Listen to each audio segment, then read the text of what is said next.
got a couple guns here I wanted to show you guys, and then I wanted to show you something on paper. This is a 6BR. 6BR, it's the first 6BR we built in a long time. It's one of my favorite cartridges. I mean, really, really accurate. I actually believe that if PPC didn't have such a death hold on short-range bench rest, I actually think 6BR is more accurate than 6PPC. But anyways, this is on a BAT BR solid bottom. This is a 6BR 270 neck in it. That means it, depending on your ammo, it might be a turn, it might be a no turn. That's my 12 to 50 Schmidt Bender on it. This color scheme, this is Macmillan A3. The customer picked this and it came out really nice.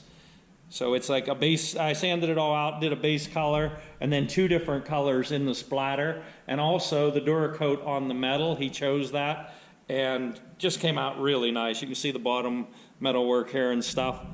I mean, it just came out really nice, so I thought you guys might want to see this. But what's interesting about this is, and we realize no load work, but when you build, here, let's see if I can do this so you can see that better. When you build a 6BR, if you build it properly and you take it out to shoot it, I mean, that's 3-shot group, but it was a windy day. Actually, pretty darn crappy day, really cold. Anyways, that's with 68 grains Bart's Ultra. So, I mean, it's shooting in the ones, high ones. That's a 3-shot group. Here's a 5-shot group. Again, 0.28.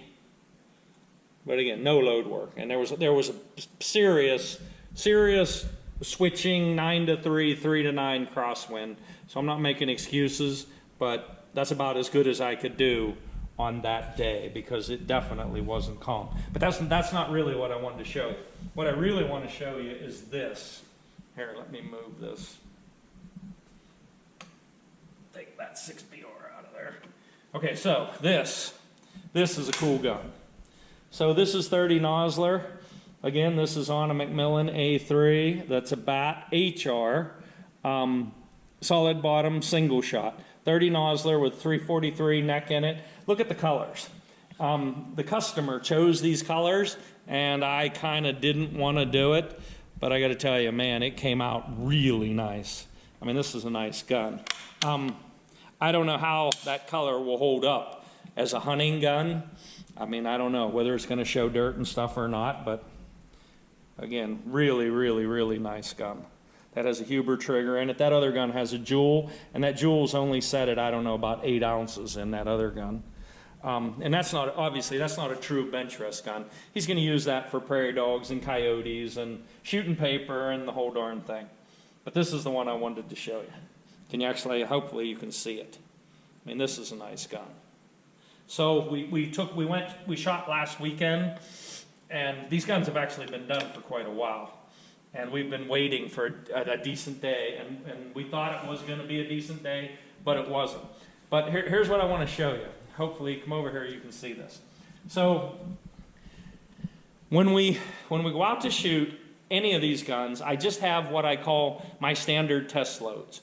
In other words, it's just something that is proven to work in the past. That doesn't mean in any way, shape, or form that that's what, you know, this individual gun is gonna like.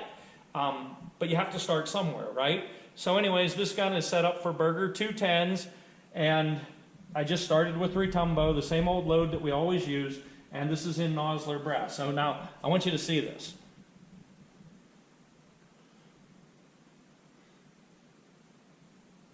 Okay, so that is shot number 2, 3, 4.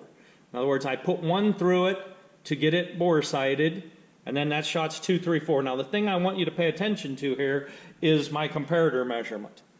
That is 3.927, and that was max jam. In other words, jammed as far into the rifling as you could get it and still close the bolt, right, with resistance on it. So that's shots 2, 3, 4, okay? So now watch this. Now, in between 2 and 3 and 4, then I stopped, I cleaned the gun, and I fired a fouling shot, right? And that is shot 6, 7, and 8. And I think that camera's probably too close to that. So the comparator number The comparator number on this target is 3927. The comparator number on that target is 3925. In other words, I only pulled it back, made it shorter, made the cartridge shorter by 2 thou. And what I want you to see here is this is the exact same group. So you got 1, 2, 1. You have 1, 2, 1. It's the exact same group, but it went from 1.28 to 0.99. Now watch this. Okay, look at this target.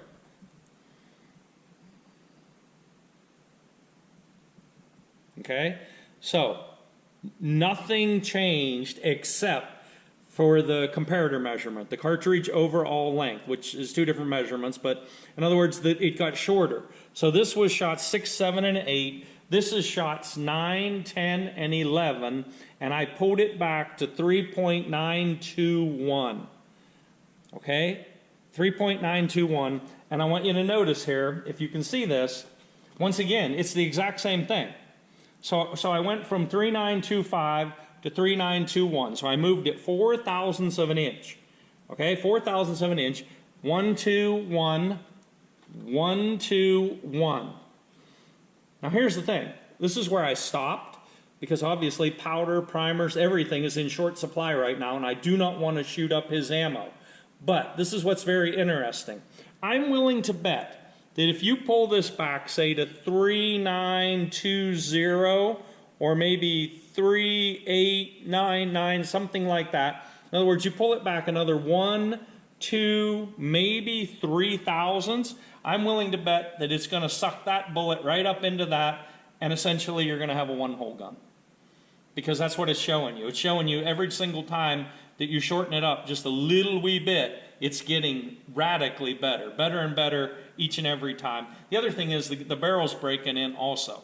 So the chronograph readings were getting better too. So anyways, the point is I didn't want to keep going because when I go out to shoot a gun, I'm really just trying to find out whether we have a good barrel or not, and I would say we definitely do. I would say this is going to be a one-hole gun. And there's something I want you to notice here. So this is a 30 Nosler. You realize this is a 210 grain Berger VLD, and it's going across the chronograph at 31, and that's about 10 feet from the muzzle. So let's just call it 3150. 3,150 feet a second, and my note over here, no pressure at all. This gun's probably going to run at 3,200 feet a second with a Berger 210. I mean, holy cow. Now, that's the upside, because this is a hunting gun, but you also notice no brake. These are just my muzzle protectors, no brake. So, yes, it does get your attention. There's no doubt about that. I mean, you can't have a 210 grain bullet going 3,100 feet a second without a brake and think that there's not going to be recoil. There's definitely going to be recoil. But anyways, I just wanted to show you this because this lesson right here, again, people just, they don't understand how dramatic seating depth can affect things. So you go from this, which is like, that's like kind of crappy factory gun, right? And then you go down to just under an inch, and it's like, it's okay, it's getting better. And then the next thing you know, you're basically down to one hole, under 3/10 of an inch. And I'm saying if you move it again, just a little bit, it's going to go right to one hole. Thing is, the conditions were so crappy, and I don't want to shoot his ammo and blah, blah, blah. That's not what I do. Now, there's one last thing here I want to show you. This is a 33XC, and we're in the process now of building 2 of these. Holy cow. I don't know. Here, look. Let's see if I can find. Of course, I can't find what I'm looking for. Here.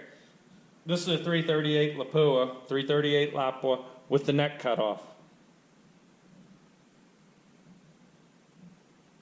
I mean, this is a serious cartridge. That's a 300 grain Berger. Hopefully, they're going to be going 3,300 feet a second.